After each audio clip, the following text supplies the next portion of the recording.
Hello, कसे आहात तुम्ही सगळे? आय होप की तुम्ही सगळे मस्तच असाल. चला तर मग आजच्या व्हिडिओला सुरुवात करूया.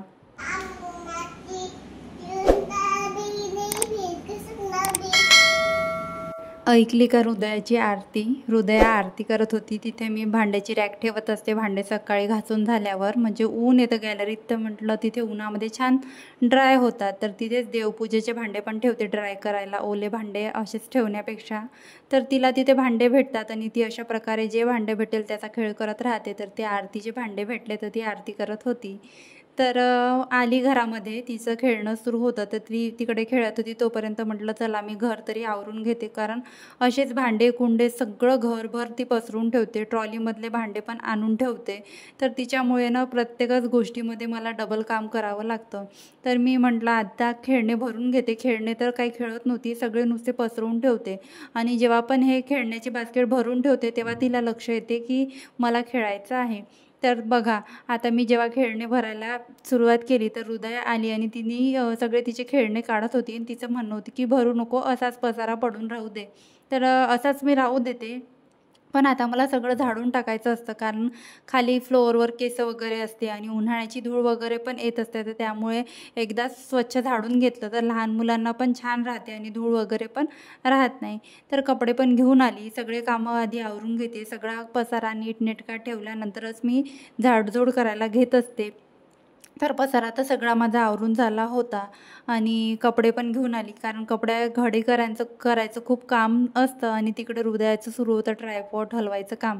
तर मी तिकडे रागवली तिला, तर ती इथे आली आणि इथे कपड्याच्या घड्या घालायला सुरुवात केल्या. आणि घड्या घालायचं तर दूरच राहते आणि ज्या मी घड्या घातल्या आहेत त्यासुद्धा सगळ्या ती मोडून ठेवते.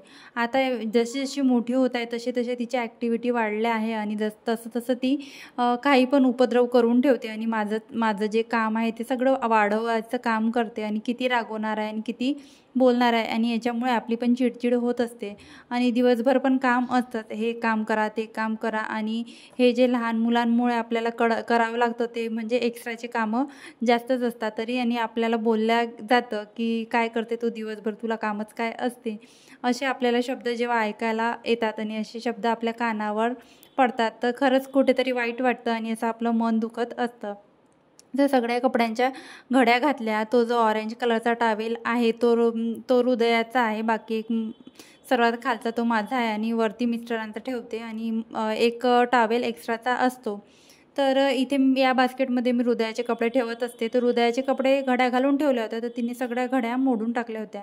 तर चला म्हटलं आज हे जे काम आहे, तुम्ही हा ड्रॉवर बघू शकता किती सगळा पसारा जे हातात येईल ते इथे टाकण्यात आलं होतं. आणि हे ड्रॉवर दोन्ही खालचं आणि वरचं मी दोन्ही ड्रॉवर लॉक करून ठेवते. त्याचं कारण असं की उघडं जर ठेवलं तर हृदया एक पण वस्तू त्याच्यात ठेवणार नाही.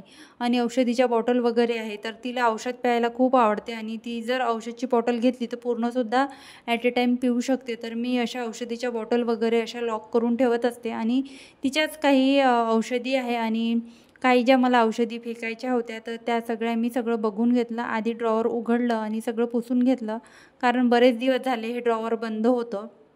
मी या हिशोबाने हे कबड घेतलं होतं की ड्रेसिंग टेबल म्हणून आपल्याला या ड्रॉवरचा उपयोग होईल. खालच्या वरच्या आपण इथे मेकअपचं साहित्य ठेवू शकू. पण हृदयामुळे हे ड्रॉवर मला उघडताच येत नाही, म्हणून मग मला जे काही डेलीसाठी लागतं म्हणजे जे डेली आपण जे तयार होतो तर ते सुद्धा मी सामान कबडमध्ये ठेवलं आहे. तुम्ही बरेचदा बघितलं असेल. तर इथे मी ठेवायच्या हिशोबाने हे असं ड्रॉवर बनवून घेतलं होतं कबडला. पण ते काही म्हणजे जसं आपण विचार करतो तसं कधी होतच नाही. तर म्हटलं आज हे काम पूर्ण करूया. आणि बरेच दिवस झाले या कामाचा कंटाळा येत होता, कारण यामुळे मला कंटाळा येत होता की आपण एकटं असलं ना पटकन घर आवरून किंवा पटकन एखादं काही आवरून व्यवस्थित ठेवतो, पण हे असे जर लहान मुलं घरात असले तर ते त्यांचंच काही ना काही सुरू असते. बघू शकता तुम्ही हृदया काय काय सगळं तिला माहीत आहे, काय कुठे लावायचं आहे. क्रीम घेतली आणि अशी तोंडाला लावत होती. मेकअप भेटलं, हे भेटलं, ते भेटलं, असं करून तिचं सुरू होतं. तर सर्वात आधी मी औषधीच्या जेवढ्या काही बॉटल होत्या त्या सगळ्या वरती ठेवल्या आणि एकच त्यामध्ये बघितलं कुठली एक्सपायरी आहे का आणि कुठली खराब वगैरे झाली आहे की कामाची नाही आहे. की खूप दिवसाचं सामान यामध्ये पडलं आहे आणि ते फेकायचं आहे आणि आपण असंच ठेवलं आहे. ते सगळं चेक करून घेतलं आणि एकच फक्त अँटीबायोटिक होती, ती फक्त 5 दिवसांनी फेकावं लागते आणि ती पण इथे स्टोअर करून होती, तर ती फेकायला घेतली. आणि थोडं जे सामान होतं ते यामध्ये ठेवायचं नव्हतं, म्हणजे माझ्या बांगड्या वगैरे त्या माझ्या मेकअपच्या किंवा माझी ज्वेलरी बॉक्स वगैरे आहे तिथे ठेवायच्या असते, तर त्या पण इथेच ठेवण्यात आल्या होत्या.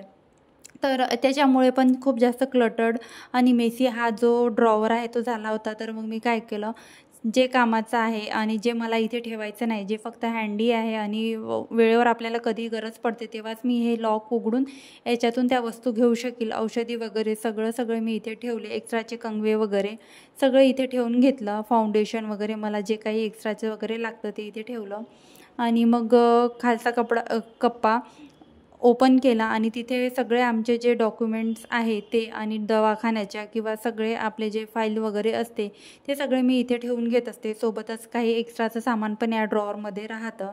तर ते सगळं ड्रॉवर रिकामं करून घेतलं आणि इथे पण खूप जास्त धूळ होती आणि पुसल्याच जात नव्हतं. तुम्हाला मी जवळून दाखवते. पूर्ण ते खालचं जे आहे ते पूर्ण असं काळं झालं होतं.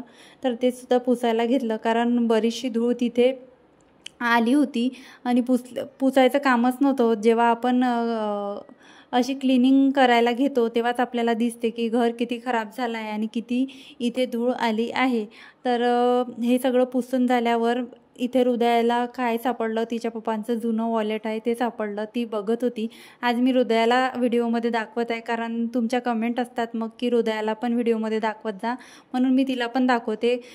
तिचं असं आहे, असं काही मी साफ वगैरे करत असली आणि स्वच्छ वगैरे काही करत असली तर तिचे असे कारभार सुरू असतात. म्हणजे तिला असा पसारा मिळतो खेळायला, तर तिला खूप छान वाटतं, मस्त खेळते आणि चांगलं आहे. मोबाईल वगैरे काल एका ताईंची कमेंट आली होती, हृदया मोबाईल बघते का? तर मोबाईल बघते, ती खूप मोबाईल बघते. पण आता कसं आहे, जास्त माझ्याकडे एकच मोबाईल आहे, एक मिस्टरांचा आणि एक जो हा माझा मोबाईल आहे. हां, तर आता माझ्याकडे शूटिंग वगैरे, एडिटिंग वगैरे ह्या कामांसाठी मला मोबाईल लागतो. तर हृदयाला फार कमी मोबाईल मिळतो. तर ती चांगलीच गोष्ट मला वाटते आणि मी जर असं काही करत असली तर तिला खूप असं इंटरेस्ट वाटतो आणि आता तिला ह्या गोष्टी समजत आहे की मी शूट वगैरे करते. तर ती अशी म्हणते, "मम्मा शूटिंग करती है, मम्मा चलो आपण शूटिंग करेंगे." आणि ज्या दिवशी मी सकाळी शूट करून घेते आणि दिवसभर मी शूटच करत नाही, तर तिला असं लक्षातच येत नाही की मॉर्निंग रुटीन वगैरे जेव्हा शेअर करते मी, तर माझं 9 ते 10 वाजेपर्यंत मॉर्निंग रुटीन शेअर करून होऊन जातं. मग तिला असं वाटतं की मम्मानी तर शूटच नाही केला आज. तर ती काय करते, ती काय म्हणते मला दिवसभर, "मम्मा चलो शूट करेंगे, शूट करो." असं आता तिला सगळं करते. तर हे एक्स्ट्राच्या ज्या पर्स वगैरे होत्या त्या मी इथे ठेवत असते. कधीच मला त्या पर्स लागते. तर इथे त्या ड्रॉवरमधून तिला मस्त पेन भेटला लिहायसाठी आणि त्या ड्रॉवरमधलाच काढलेला कागद त्यावरती लिहत होती. तर अशा प्रकारे ड्रॉवर दोन्ही ऑर्गनाईज करून घेतले आणि हृदयात छान बिझी झाली होती 1 to लिहिण्यामध्ये. 1 to 10 पर्यंत म्हणते आणि 1, 2, 10 पर्यंत म्हणते. 1 to 11 पर्यंत म्हणते, आता 11-12 पर्यंत म्हणते, पण 1, 2 फक्त 10 पर्यंत म्हणते आणि ABCD तुटक ती आता बोलते. तर फ्रीजवरचा पण पसारा उचलला आणि हे जे साखरचा आणि चहापत्तीचा डबा मी आता फ्रीजमध्ये ठेवलेला होता. आता खूप जास्त हृदया त्रास देत आहे. काय होते ना, ती हे जे हँडल्स आहे ना ट्रॉलीचे, यावर चढते आणि साखरेचा डबा घेते आणि किती पण साखर ती खाऊन घेते. मला पण कळत नाही. मी जर इकडे असली तर तिचं ते इकडे कारभार सुरू असतो. तर मी आता काय करते, जेव्हा मला किचनमध्ये राहायचं असलं तेव्हाच मी तिथे साखरेचा डबा ठेवते. नाहीतर आणि चहापत्ती तर खात नाही, पण ती खेळायला घेते आणि सांडवायचं काम करते. तर मग मी फ्रीजवर ठेवत असते. तर फ्रीजवर पण पसारा होता, तो पण आवरून घेतला आणि हे जे भांडे मला लावायचे होते ते पण लावले. तर अशा प्रकारे आज मी माझं एक मोठं जे काम होतं, माझं जे 2 आहे ड्रॉवर ते लावण्याचं काम केलं आणि तुम्ही बघू शकता कामं काही संपतच नाही. सकाळ असली, दुपार असली किंवा संध्याकाळ असली. आता हे कामं नाही संपत तर थोडा टाईम स्पेंड करेन मी हृदयासोबत आणि दिवे वगैरे लावणं झालं, झाडझूड वगैरे झालं की आपलं संध्याकाळचं रुटीन सुरू होतं. संध्याकाळला परत आपण स्वयंपाक बनवतो. ही एवढी सगळी कामे मॅनेज करा, परत एक्स्ट्राचे, परत लहान बाळ असलं की त्यांचं खाणं पिणं त्यांना भरवत बसणे, ह्या सगळ्या गोष्टींमुळे ना खूप जास्त कामांचं लोड येतं आणि खूप जास्त कधी कधी चिडचिड आणि ताणतणाव येतो. आणि प्रत्येक काम करायचं म्हटलं तर एनर्जी आपल्याला लागतेच. तर ही एनर्जी कुठून येणार, म्हणजे एवढी कामं जर आपण करू तर एनर्जी कुठूनच येणार. तर त्यासोबत आपण स्वतःची पण काळजी घ्यायला पाहिजे आणि स्वतःची काळजी घेऊनच कामं करायला पाहिजे. बेडरूम झाडणं झाल्यावर तुम्ही बघू शकता हॉलमध्ये सगळं जे आहे तिने अस्ताव्यस्त करून ठेवलं होतं. तिचे खुर्च्या टेबल सगळे, हे जे टेबल खुर्च्या आहे ती हॉलमधल्या सगळ्या बेडरूममध्ये आणून ठेवत असते आणि आली वेळ तर ती किचनमध्ये सगळे टेबल खुर्च्या आणून ठेवत असते. म्हणजे अशी गाडीसारखी चालवते गाडी करून आणि ती अशा प्रकारे ते सगळा पसारा घरभर करत असते. त्यानंतर हा जो सिंक एरिया आहे इथे पण अशी धूळ वगैरे असते. प्रत्येक वेळेस असं सगळं सामान उचलून मी झाडत नाही, पण एक दिवस मी ठरवलं आहे, एक दिवस आपण ही क्लिनिंग करायची असं मी प्रत्येकच व्हिडिओमध्ये सांगते. कारण एका दमात माझ्याकडून क्लिनिंग होतच नाही. एवढं म्हणजे आपल्याला प्रत्येकच गोष्टीसाठी एनर्जी द्यावं लागते आणि प्रत्येकच गोष्टीमध्ये पूर्ण जर साफसफाई काढतो म्हटलं आणि पूर्ण घराची जर स्वच्छता करतो म्हटलं तर ते होतच नाही. तर तुम्ही बघू शकता किती मोठा कचरा निघाला होता आणि खूप सारं जे असं सामान होतं घरामध्ये कोंबून ज्याची काही आवश्यकता नव्हती, म्हणजेच अँटीबायोटिक पडल्या होत्या त्या 5 दिवसामध्येच फेकावं लागतात, त्यांची पण गर्दी झाली होती. म्हणजे माझं काय होते ना, मी त्या ड्रॉवरमध्ये असं कोंबून देते कारण हृदय घेईन म्हणून, आणि मग माझंच लक्ष राहत नाही की लॉक खोलून बिनाकामाच्या वस्तू फेकून द्यायचं. तर कसा वाटला तुम्हाला माझा आजचा व्हिडिओ मला कमेंटमध्ये नक्की सांगा. आणि तुम्हाला माझे व्हिडिओ जर आवडत असेल तर व्हिडिओला एक लाईक आणि चॅनलला सबस्क्राईब करायला विसरू नका. भेटूया अशाच एका नवीन व्हिडिओ ब्लॉगमध्ये. तोपर्यंत मस्त राहा आणि स्वतःची काळजी घ्या.